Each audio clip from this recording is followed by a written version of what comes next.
it's Dorothy Guining with Scrapbooking Quebec. Today I'm participating in the YouTube collaboration Stretch the Sketch. That's where we take a 12 by 12 sketch and we alter it. We either stretch it or we shrink it. In February, we're going to be working with this sketch, which is from Page Maps. My plan is to take it and stretch it into a double page spread, and I will walk you through my thought process. Also, I'm going to put links to all the other participants below, so be sure to check out what they're up to as well. Here's what I'm going to be using. I have material from Jen Hadfield's The Avenue collection, and that wood grain paper is an old 6x6 paper pad from Stampin' Up. Now on my desk I have a whole bunch of stuff, but the first thing I want to do is have a look at this sketch, and my plan essentially is to take it and stretch it in every sense of the word. I'm going to create a double page spread, of course, but all those photos, I'm going to take them and make them bigger. I'm only going to be using 5 photos, and there are 4 on this sketch, but all of mine are just going to be bigger, and I will more or less follow the same placement, but it's like placing the sketch in the middle of those 2 pages. I'm showing you the paper I have on my desk. That green polka dot one there, I plan to use both sides of it. I have a whole pile of titles and alphas because at this point I have absolutely no idea what I plan to do with my sketch. As you can see, I have tons of black foam thickers. It's kind of my title obsession, I think. I also have this tray full of embellishments. So what I'm going to do right now is create my foundation page, and you can see the sketches in the top left-hand corner there. And really the pieces I'm cutting out now aren't even on this sketch. I'm adding them. This sketch is kind of like a cluster style where everything kind of comes out from underneath the photos, which is a style I really love. It's great for people who do mixed media, which I don't really, but it's also great for people who like to do a lot of paper layering, which is something I like to do. However, for this sketch to stretch it across 2 pages, I personally feel it needs more of a solid foundation. So that's what you see with the black pieces that I've cut out there. So you can see I've cut out a border. That's going to be on the far left. I'm putting measurements for all of what I'm doing on the screen, and I have those 2 black pieces, and that's going to be basically where I place my photos, my title, my text, and all of that kind of stuff. It's going to be a home for all of that. So I placed my photos, again, following the sketch there. I just had to trim down that black paper a bit. I didn't calculate quite right, but I was pretty close. And when I'm adhering it, it's a little bit more towards the bottom, pretty central, but a little bit towards the bottom. It's about 1.25 inches from the bottom, that black mat. So I placed my photos, but if you look at the sketch, there is like this large label element where the title is and a smaller one where the date is on the photo on the bottom right. So I have these old label dies from Stampin' Up that I bought on a clearance rack at one point. So this was perfect for using for this particular sketch. So I cut that out in wood grain. I cut a large one for the title and kind of 2 half ones that I plan to use. And the same thing on the sketch, there are 2 larger circle elements. Well, I'm cutting out 3 in that floral paper, the flip side of that green polka dot paper. So now I'm going to place it on this black mini foundation page just to give you an idea how I plan to place it. And I'm more or less following the sketch. You can see that label there where the title's going to go. That's going to span across the 2 pages. And I'm adding an extra half label on the above the photo on the far right. So I'm placing the circular elements as well. You can see I also cut out a white circle. That's going to be where my journaling's going to go. And now I'm testing out ink because I find the white photo mats are kind of jumping out at me, and I just wanted to tone them down a bit. So I'm adding that gray ink, and I tested it, like I said, on that scrap paper on my sketch a moment ago. And now I don't make you watch all of it, but I end up adding ink to the circles, the labels, and even that green border on the far left. So I've kind of placed everything here now. And what I am going to have to do, though, is start adhering this to the page. But before doing that, I'm just having a look at my titles here right now. I basically am kind of contemplating that word beautiful, but what I really want is the word staycation week 9, simply because that's been what I've been putting in my album for every week during the summer. I was labeling it or titling it Staycation Week and then the number. So I end up going with that, and I'm going to use the larger black alphas, those are from Simple Stories, to write out the word staycation, and smaller letters, the small black foam alphas, are going to say week 8, but it should read week 9, and you'll see in the stills at the end it does get corrected.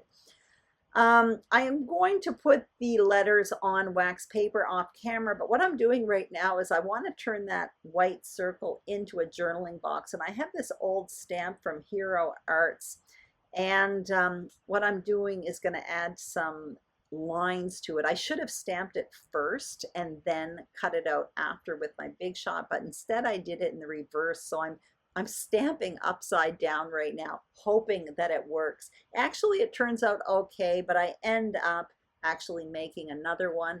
The stamp doesn't quite span the entire width of the circle, so I didn't actually like how it worked. And when I put my title on wax paper, I did do myself another circle with lines. I also showed you there, I had all the letters for staycation except T's, and I needed 2, so I used 2 upside down. I used an upside down L for each one of them, and then I took an X and I cut a little kind of tail off of it and added it to the other side of the upside down L to create a T, and I did that twice. That's why I like black foam or foam alphas. You can really kind of Frankenstein yourself letters, especially if they're straight letters, like blocky letters like this. It's really, really easy. They're very forgiving.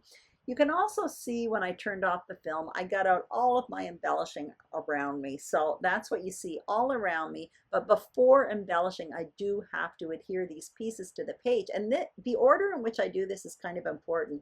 Basically, I started on the right page, the photo on the bottom left. That served as a guide for the photo on top of it. I wanted the right side of those photos to line up. From there, I adhered that large label because, as you know, it's going to span across the 2 pages, and I just wanted it to meet up with that photo on the top. Once those 3 elements were in place, everything else comes together very, very easy. But the order in which I did it was important for the other pieces to kind of come together where they're supposed to. You can see right now I'm lining up that label on the left-hand page to meet up with the label on the right-hand page. And like I said, everything else just kind of falls into place. I do leave that photo on the far left loose for the time being because I'm not quite sure how I'm going to place the title at this point. So it's either going to overlap on top of that photo or not. That's why I'm not adhering it at this point, and I'm kind of playing around with the circles. You can see with those labels there, as well as those circles, in both cases I've created a visual triangle across the 2 pages, and that was intentional. So now what I'm going to do is start digging into these ephemera pieces. So like I don't know if I mentioned it earlier, I basically separated them into larger floral clusters, smaller flowers basically, foliage, leaves, stuff like that, and other. So what I started with, obviously the circles that I cut out with my die cutting machine was the foundation piece for each one of these embellishment clusters. Then I came in and added the larger floral elements. Then I came in and added some leaves, and some of those leaves were quite big, so I ended up cutting them, but because they were popping out from underneath my flowers, you couldn't tell where I was cutting them, so they just worked better for me. Then I came in with some smaller flowers, and you can see as well I have 2 word ephemera pieces in the cluster on the bottom right and on the bottom left, and eventually there will be one in the cluster on the top left as well, just above the word staycation. So again, I'm still playing around with all of these pieces. This seems to be taking forever. I typically do that. I go from one cluster to another and I just kind of work around in circles, and you know, I'm looking for color repetition and, you know, image repetition maybe, but basically I'm just trying to balance them all out. So I'm happy with that, and I'm trying to take them off of my page without messing them up too much, so I remember how to place them in a minute when I adhere them. So now at this point, I have decided I am going to place my title on top of that photo. I don't mind doing it because there are no people in that photo. It's just a photograph of a path. So when there are people in the photos, I don't like adhering titles and embellishments on top of the photos. But when it's just a landscape type photo, I don't mind. As you can see, Chester is dying for attention. Anyway, I am adding ink to all of those ephemera pieces at this point. They all have quite a wide white border around them, and I wasn't digging it too much, to be perfectly honest. So by adding a bit of ink, it just kind of toned it down a bit, kind of like those white photo mats as well. So now I've sped up the film and I'm adhering it everything exactly where I had placed it. And at one point, you'll see I stop the film and I continue because I'm just adhering my title.